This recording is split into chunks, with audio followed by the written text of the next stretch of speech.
Kasaragod medical കോളേജിലെ nursing വിദ്യാർത്ഥികളുടെ അനിശ്ചിതകാല രാപ്പകൽ സമരം ഇന്ന് ആരംഭിക്കുന്ന ദിവസമാണ്. പ്രാക്ടിക്കൽ പഠനത്തിനുള്ള സൗകര്യം ഒരുക്കുക, താമസത്തിന് ഹോസ്റ്റൽ സംവിധാനം ഒരുക്കുക എന്നീ ആവശ്യങ്ങൾ ഉന്നയിച്ചുകൊണ്ടാണ് ഇവരുടെ പ്രതിഷേധം. പ്രാക്ടിക്കൽ പഠനത്തിനായി നിലവിൽ കോഴിക്കോട് മെഡിക്കൽ കോളേജിനെയാണ് വിദ്യാർത്ഥികൾ ആശ്രയിക്കുന്നത്.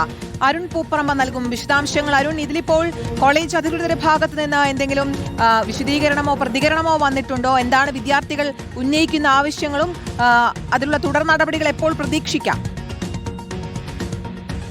കീർത്തന, വിദ്യാർത്ഥികൾ ഇതിലൊരു സൂചനാ സമരം നേരത്തെ തന്നെ സംഘടിപ്പിച്ചിരുന്നു. സർക്കാരിന് മുന്നിലേക്കും അതോടൊപ്പം തന്നെ മെഡിക്കൽ കോളേജ് അധികൃതരുടെ മുന്നിലേക്കും ഈ ആവശ്യങ്ങൾ മുന്നോട്ട് വെക്കുകയും ചെയ്തിരുന്നു. 3 വർഷം മുമ്പാണ് മെഡിക്കൽ കോളേജിൽ നഴ്സിംഗ് ക്ലാസുകൾ ആരംഭിച്ചത്. ആ ഘട്ടത്തിൽ തന്നെ ഇവർക്ക് നൽകിയിട്ടുള്ള വാഗ്ദാനമാണ് ഹോസ്റ്റൽ സൗകര്യം ഉണ്ടാകും, അതോടൊപ്പം തന്നെ ആശുപത്രി ബ്ലോക്കിന്റെ നിർമ്മാണം ഉടൻ തന്നെ പൂർത്തീകരിച്ച് പ്രാക്ടിക്കൽ പഠനം മെഡിക്കൽ കോളേജിൽ തന്നെ നടത്തുകയും ചെയ്യും എന്ന് വാഗ്ദാനം നൽകിയിരുന്നു. എന്നാൽ 3 വർഷത്തിനിപ്പുറവും അത് നടപ്പിലായില്ല എന്നതാണ് പ്രധാനപ്പെട്ട കാര്യം. ഇതാണ് വിദ്യാർത്ഥികൾ ചൂണ്ടിക്കാണിക്കുന്നത്. പ്രാക്ടിക്കൽ പഠനത്തിനായി ഇപ്പോൾ വിദ്യാർത്ഥികൾ ആശ്രയിക്കുന്നത് കോഴിക്കോട് മെഡിക്കൽ കോളേജിനെയാണ്.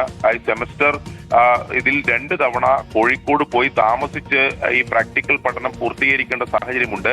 വലിയ സാമ്പത്തിക ഭാരം അതിലൂടെ ഉണ്ടാകുന്നുണ്ട് എന്നതാണ് വിദ്യാർത്ഥികൾ പറയുന്നത്. അതോടൊപ്പം തന്നെ ഈ കർണാടക കേരള അതിർത്തിയിലാണ് ഈ മെഡിക്കൽ കോളേജ് സ്ഥിതി ചെയ്യുന്നത്. അവിടെ ഹോസ്റ്റൽ സൗകര്യം ഇല്ലാത്തത് വലിയ രീതിയിൽ ബുദ്ധിമുട്ടുകൾ ഉണ്ട് എന്നതാണ് വിദ്യാർത്ഥികൾ പറയുന്നത്.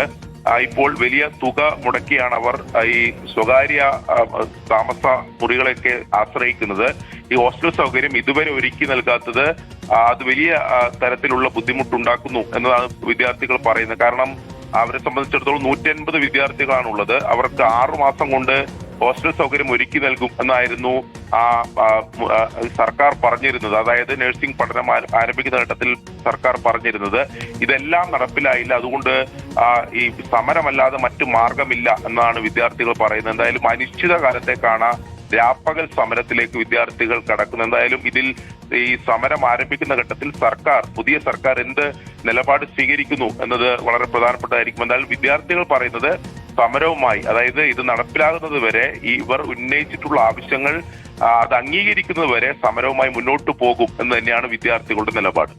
ശരി, പ്രാക്ടിക്കൽ പഠനത്തിനുള്ള സൗകര്യങ്ങൾ ഒരുക്കുക, താമസത്തിന് ഹോസ്റ്റൽ സംവിധാനം ഒരുക്കുക എന്നിവ അടക്കമുള്ള ആവശ്യങ്ങൾ ഉന്നയിച്ചാണ് വിദ്യാർത്ഥികൾ അനിശ്ചിതകാല സമരത്തിന് ഒരുങ്ങുന്നത്. അരുൺ പൂപ്പറമ്പയാണ് വാർത്തയുടെ വിശദാംശങ്ങൾ നൽകിയത്.